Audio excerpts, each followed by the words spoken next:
अस्सलाम वालेकुम स्टूडेंट्स, क्या हाल है? खैरियत से हैं स्टूडेंट? आज हम प्रो सेक्शन पार्ट 2 आपके सामने लेकर आए एमसीक्यूज की प्रिपरेशन के लिए। जैसा कि आपने देखा कि हमारी इससे पहले दो वीडियोस आ चुकी हैं, एक पोइट्री सेक्शन पे आ चुकी है पूरी, और हमने प्रो सेक्शन को दो हिस्सों में डिवाइड किया था। तो पार्ट 1 हम डिलीवर कर चुके हैं, आज हम पार्ट 2 पे आ गए।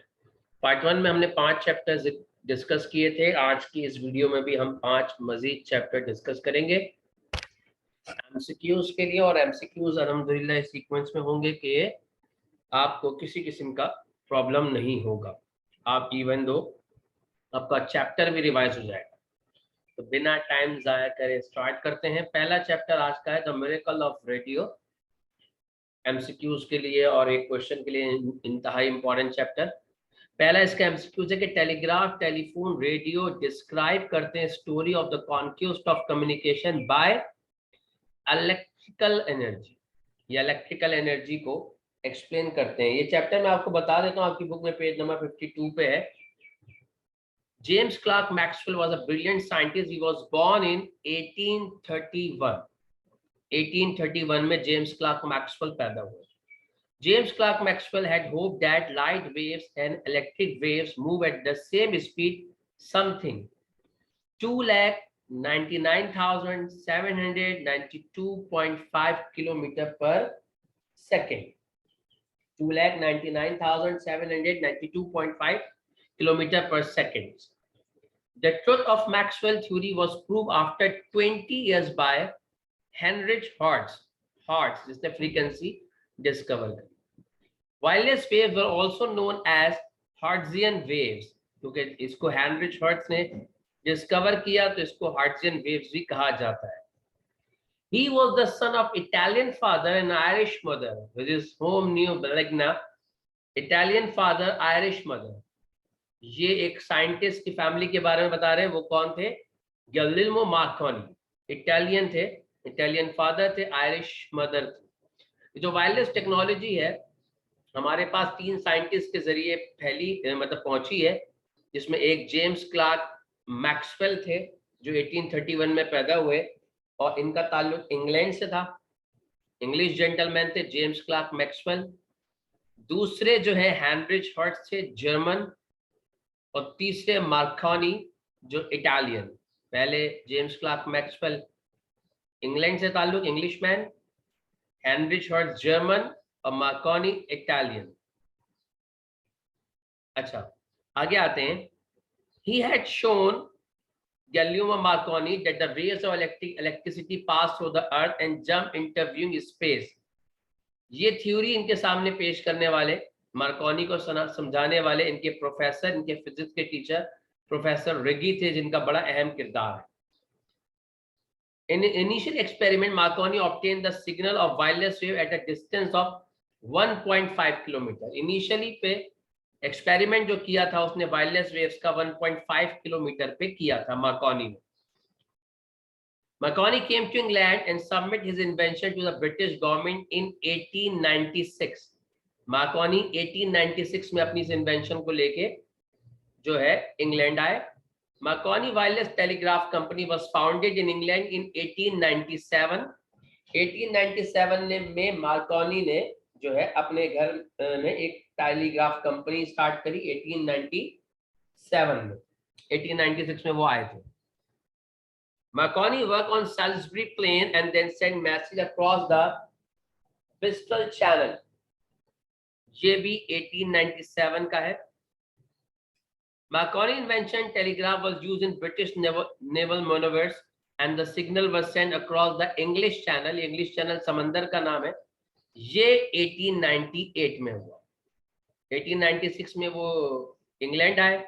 1897 में उन्होंने टेलीग्राफ कंपनी मार्कोनी ने खोली, जो कि इटालियन थे, मदर उनकी आयरिश थी। उनके फिजिक्स के टीचर प्रोफेसर रिगी थे।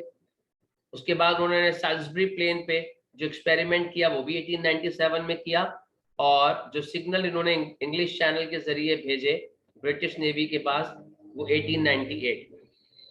Marconi set up a signal station in Fulton, Cornwall in 1901. 1901 में उन्होंने ये स्टेशन बनाया, सेटअप किया। One moment of Trump came when Queen Victoria, staying in Osborne House, sent a message to the Prince of Wales on a board of Royal Yacht. Royal Yacht पे वो थे, message भेजा था।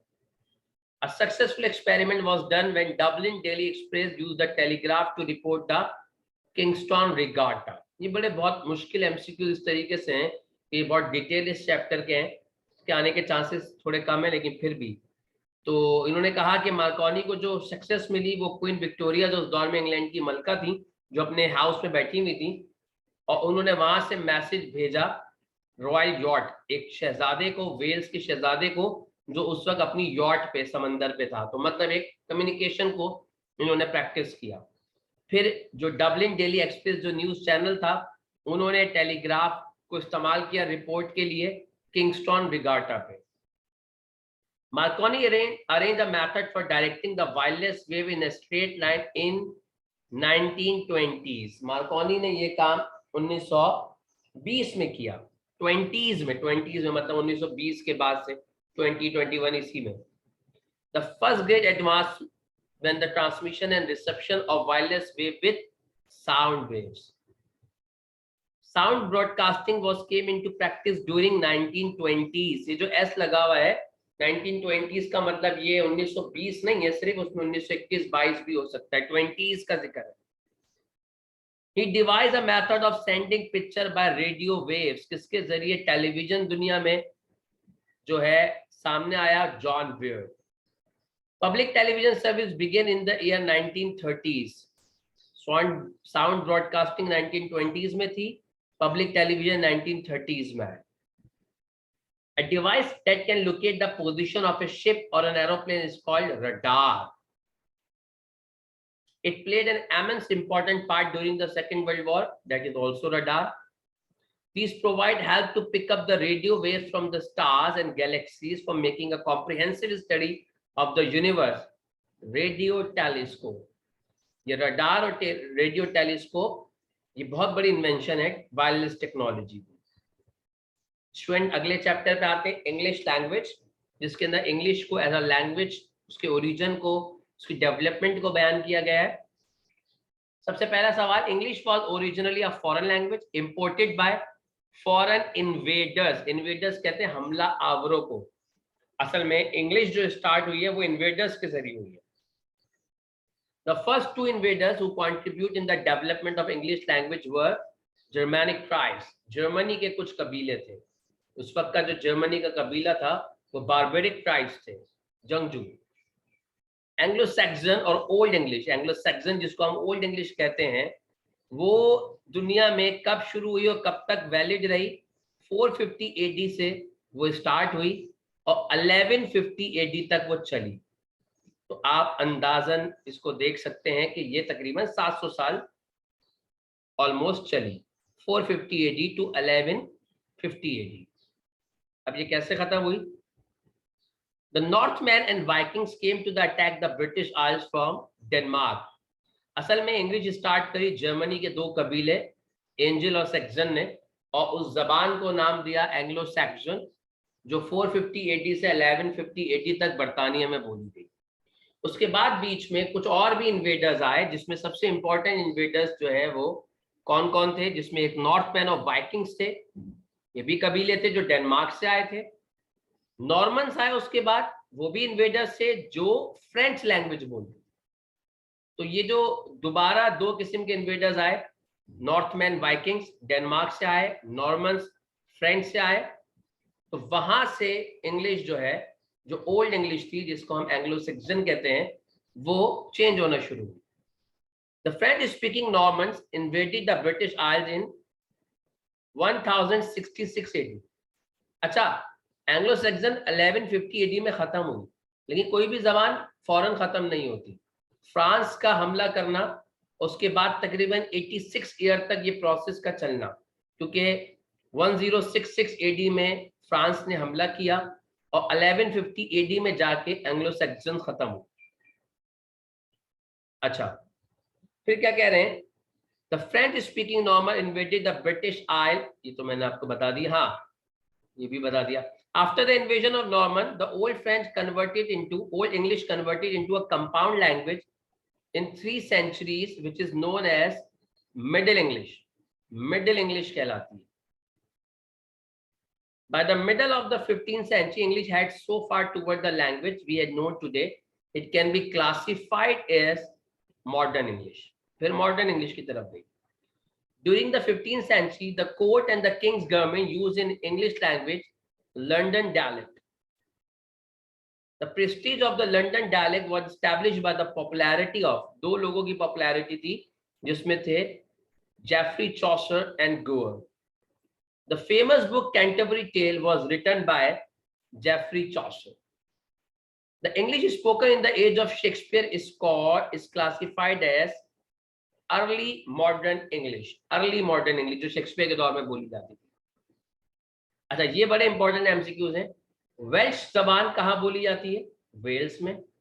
Gallic जबान बोली जाती है स्कॉटलैंड में, और आयरलैंड में अर्स बोली जाती है.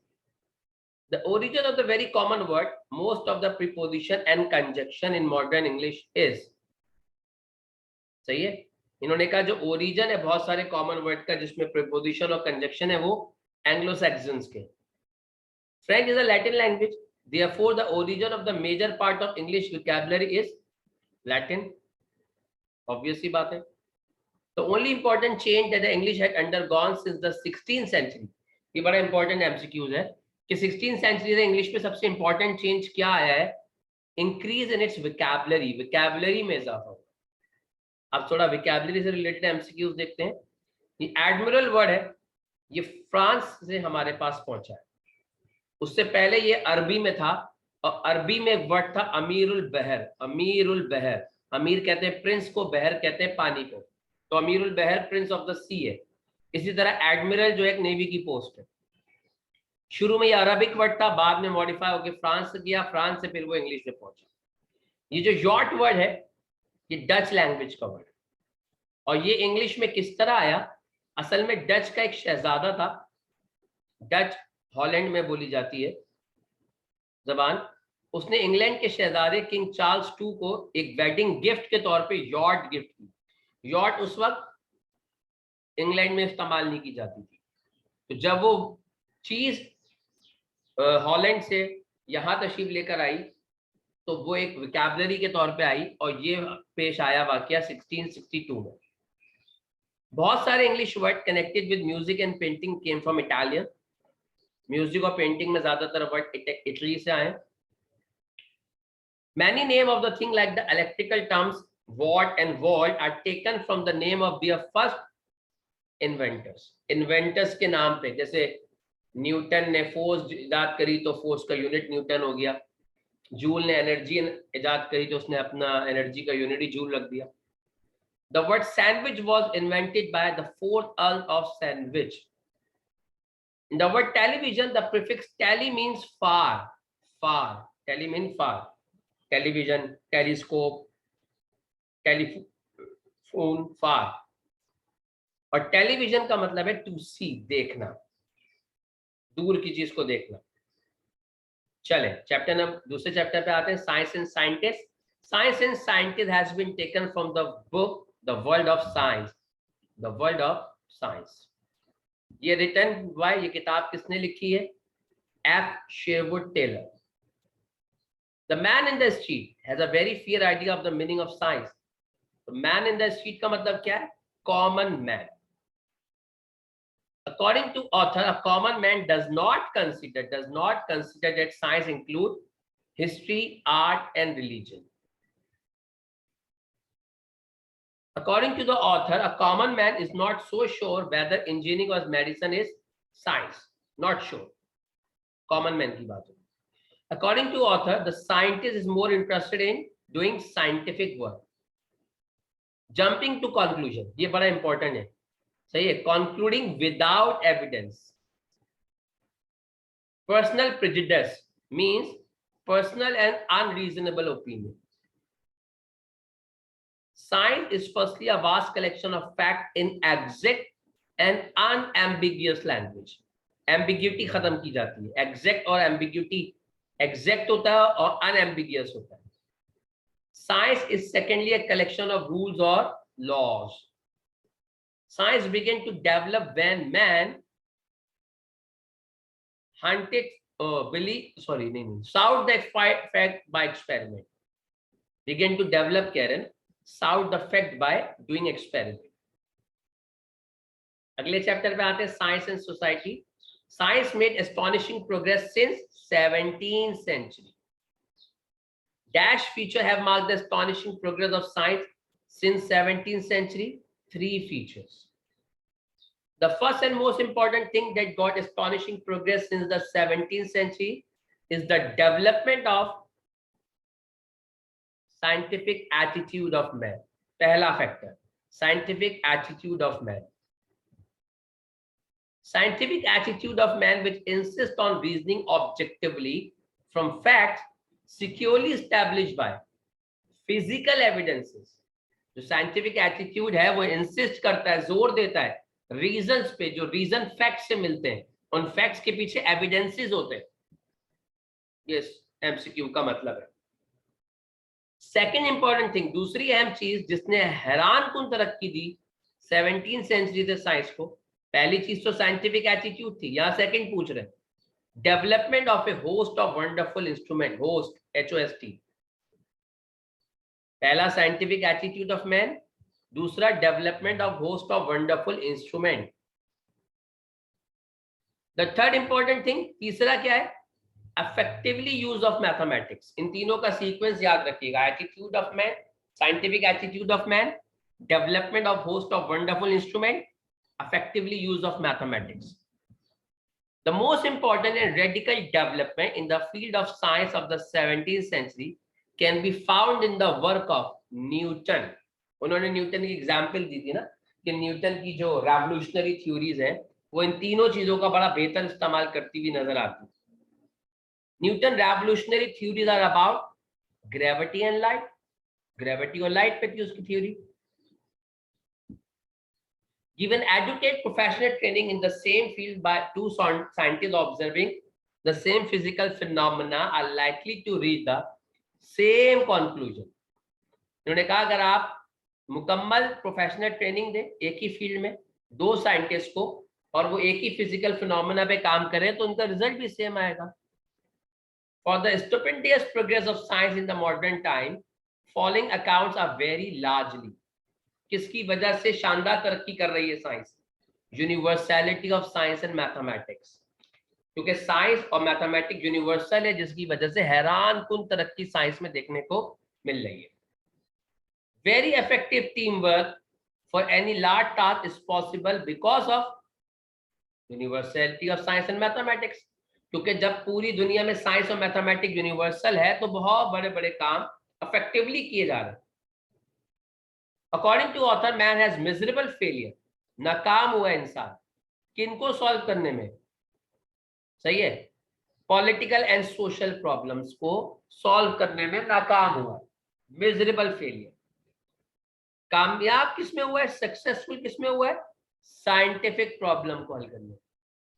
साइंटिफिक प्रॉब्लम को हल करने. According to author, science can not be applied. Science किस पे अप्लाई नहीं हो सकती? सोशल एंड मोरल वैल्यूज पे. उन वैल्यूज पे जिसका माशरे से ताल्लुक हो, साइंस उस पे कभी भी इंप्लीमेंट नहीं हो सकती. Science aid enormously to the comfort and interest of modern living. Science ने शानदार तरीके से इजाफा करा है इंसान के कंफर्ट में, इंसान के इंटरेस्ट में जो जदीद दुनिया में इंसान का. Science is doing much to diminish, खत्म कर रही है social evils of poverty and disease. It must be recognized that science has its limitation. इस बात को समझे कि साइंस की एक लिमिटेशन है. Science can not be apply everywhere. Altruism mean, ये एक वर्ड है जो इस्तेमाल हुआ है, willingness to benefit others. Willingness to benefit others, जिसमें आपकी ख्वाहिश हो कि आप दूसरों को बेनिफिट दें. Science and society focuses on, ये जो चैप्टर हमने पढ़ा है साइंस एंड सोसाइटी, ये लिमिटेशन ऑफ साइंस के ऊपर, क्योंकि इसमें इन्होंने पहले साइंस को एक्सप्लेन किया, फिर ये बताया कि साइंस की क्या हुदूद है, कहाँ वो महदूद है. According to author not only science but the following are necessary, ना सिर्फ साइंस बल्कि कुछ और भी चीजें एक अच्छे माशरे के लिए जरूरी है। वो है religious, social and moral values.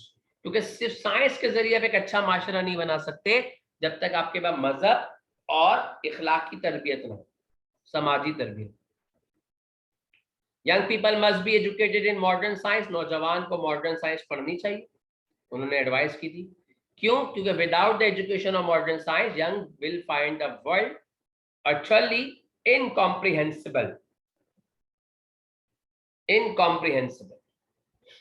अब आते हैं अपने लास्ट चैप्टर पे, नाम है हॉस्टाइल विटनेस। इस चैप्टर को लिखने वाले राइटर का नाम है D.Y. Morgan. D.Y. Morgan. John वॉल्टन ने पाकिस्तान जिंदाबाद लिखा था, हेक्टर ह्यूज मोंरो ने son of grace, Stephen Leacock ने my bank account. Scene of the place laid in the lounge of White Hart hotel. White Hart hotel के lounge का पूरा मंजर था। और ये व्हाइट हार्ट होटल मौजूद कहाँ था? ये मौजूद था किकबाय में। किकबाय एक यॉर्कशायर टाउन है, 32 किलोमीटर साउथ के डिस्टेंस पे है किसके? डार्लिंगटन। किकबाय टाउन है, डार्लिंगटन एक जो है काउंटी है, काउंटी। दो कैरेक्टर जो सबसे पहले प्ले में आए, जिससे प्ले स्टार्ट हुआ जी, mister King and Charlton. Mister King and Charlton की एंट्रेंस से ये ड्रामा शुरू हुआ था। और चार्ल्टन जो था वो होटल का मैन ऑफ ऑल वर्क, नौकर था। Charlton was carrying at the time of entrance of hotel, Charlton के हाथ में उस वक्त क्या था? King suitcase and raincoat. उनका सूटकेस था और रेनकोट। ये Charlton and mister king were in their 30s, 30 साल, 30 के करीब उनकी उम्र थी। और चार्ल्टन और mister King was wearing neat grey suit, साफ सुथरा ग्रे कलर का सूट पहने हुए थे दोनों। King send up stair for his luggage too. King ने किसको अपने सामान के लिए ऊपर भेजा? चार्ल्टन को। आ गया मिस्टर एबट। वो कौन थे भाई? होटल के मैनेजर, होटल के मैनेजर। और उन्होंने आके सवाल पूछा, mister King isn't it are you being look after? ये डायलॉग किसने बोला? ये एबर्ट ने बोला। होटल के मैनेजर ने मिस्टर किंग से आके पूछा। These temporary people aren't always reliable। ये आरजी लोग इतने भरोसेमंद नहीं होते। इसके अंदर ये आरजी लोग कौन है जिसको रेफर किया जा रहा है? ये नहीं पूछा कौन बोल रहा है, हु इज बीइंग रेफर, किसके लिए ये वर्ड इस्तेमाल किया जा रहा है? चार्ल्टन के। There was a robbery with murder at Newcastle. The news of robbery and murder was here from the wireless in the 6 o'clock news। 6 बजे की खबरों में वो बताया गया आवाम को कि भैया ये रॉबरी हो गई है, उसमें एक मर्डर भी हो गया। Two men were working the weekly pay to a factory। दो लोग अपनी हफ्तावार तनख्वाह लेके फैक्ट्री जा रहे थे जिन पे हमला हुआ। एक मर गया, एक बच गया। Mister Johnson and mister Carter, ये भी होटल के दो गेस्ट थे मिस्टर किंग के साथ साथ। ये न्यू कैसल से आए और उन लोगों ने बताया कि the police were stopping all vehicles. Police तमाम गाड़ियों को रोक रही है जस्ट नॉर्थ ऑफ दरहम, जो दरहम के नॉर्थ से आ रही है। We have got a fine memory, Mr. Johnson. Who is the speaker of this dialogue? किसने बोला था ये डायलॉग? ये एबर्ट ने कहा था मिस्टर जॉनसन को, जब मिस्टर जॉनसन ने कातिल का हुलिया बयान किया। The police are making a jolly big effort to judge from my experience। ये डायलॉग किसने कहा कि पुलिस मेरे लिहाज से बहुत ही जबरदस्त काम कर रही है? जॉली बिग एफर्ट, बहुत ही जबरदस्त काम कर रही है। ये डायलॉग किसने कहा? ये डायलॉग कहा मिस्टर जॉनसन ने। ये डायलॉग मिस्टर जॉनसन का। If you ask me, the police these days are pretty useless। अगर आप मुझसे पूछे तो मैं कहूंगा पुलिस बिल्कुल बेकार है आजकल। ये डायलॉग किंग का था। I'm sorry to intrude where the police are so badly thought of। माफी चाहता हूं वहां मदाखलत की जहां पुलिस को बुरा तस्वुर किया जाता है। ये किसने कहा? ये मैनिंग डिटेक्टिव ने कहा, क्योंकि जब मैनिंग इंटर हुआ था तो उसने सुन लिया था मिस्टर किंग का डायलॉग, जिसमें मिस्टर किंग कह रहे थे कि मेरे लिहाज से पुलिस आजकल बिल्कुल बेकार हो गई। मिस्टर मैनिंग कौन थे? Detective. A check is being made of the guests at all hotel in the north of England. Her England के नॉर्थ में जितने होटल्स थे हर जगह चेकिंग हो रही थी. Really sir, there is no reason for you to be so rude to him. ये statement quarter की थी. उन्होंने मिस्टर किंग को कहा कि जरूरत नहीं पेश आती कि आप इतना रूड हो जाए पुलिस से. No, I took the west road, missing Newcastle and Durham altogether. ये स्टेटमेंट किसने दी? ये मिस्टर किंग ने दी, क्योंकि मिस्टर किंग ने पुलिस वाले को बताया, क्योंकि पुलिस वाले ने पूछा कि आप न्यूकैसल से होते हुए आए, तो उसने कहा नहीं भाई, मैंने तो दोनों को मिस किया. मिस्टर किंग की गाड़ी कौन सी थी? Green Morris mine. Mister king की गाड़ी कितने साल पुरानी थी? 5 years old. कितने चैम्बर ऑफ मैगजीन खाली थे? 2. The suspected gun was concealed under the mattress of Mr. King. जो सस्पेक्टेड गन थी वो कहाँ छुपी हुई थी? वो मिस्टर किंग के सोफे के, वो मिस्टर किंग के बेड के गद्दे के नीचे छुपी हुई थी. आगे क्या कह रहे हैं? In the play the hostile witness there were 2 constable. 2 constable थे, वन स्टीवन, दूसरा एडवर्ड. मिस्टर किंग ने चार्ल्टन को लिफ्ट दी थी कहां से? डैर्लिंगटन से. जो रियल कल्प्रिट था न्यूकैसल के इंसिडेंट का, असल मुलजिम था, वो था चार्ल्टन. और चार्ल्टन का पूरा नाम था Norman Charlton. After committing murder, Charlton escape from the scene by stolen sport car. चोरी की हुई स्पोर्ट कार पे भागा था. Charlton was arrested on a charge of murdering John Edward Robson. John Edward Robson. John, I think आप policeman are wonderful. ये dialogue किसने कहा? ये मिस्टर किंग ने लास्ट में कहा, जब उनको लगा कि पुलिस ने जो एफर्ट करी वो बिल्कुल सही करी. तो स्टूडेंट, ये हमारे बाकी के 5 चैप्टर थे, क्योंकि 5 चैप्टर पे मैं एक वीडियो बना चुका था. ये रिमेनिंग 5 चैप्टर थे, इस पे भी एक मैंने वीडियो बना दी है. तो इसको देखने के बाद हमारी पोइट्री और प्रोज सेक्शन के सारे एमसीक्यूज प्रिपेयर हो जाते हैं ऑलमोस्ट. इसके साथ साथ 10 ईयर को भी देखिएगा, और भी कोई क्वेरी हो तो आप मुझसे जरूर पूछिएगा. वीडियो को पूरा देखें, लाइक करें, कमेंट करें, शेयर करें अपने तमाम कोलीग, अपने तमाम साथियों के साथ, ताकि सबको फायदा हो. और कमेंट सेक्शन में बताएं कि और किस किस चीज़ से रिलेटेड वीडियो आपके लिए ज़रूरी है. Thank you so much. अब अगली मुलाकात होगी इंशाल्लाह प्ले सेक्शन के साथ. अल्लाह हाफिज़.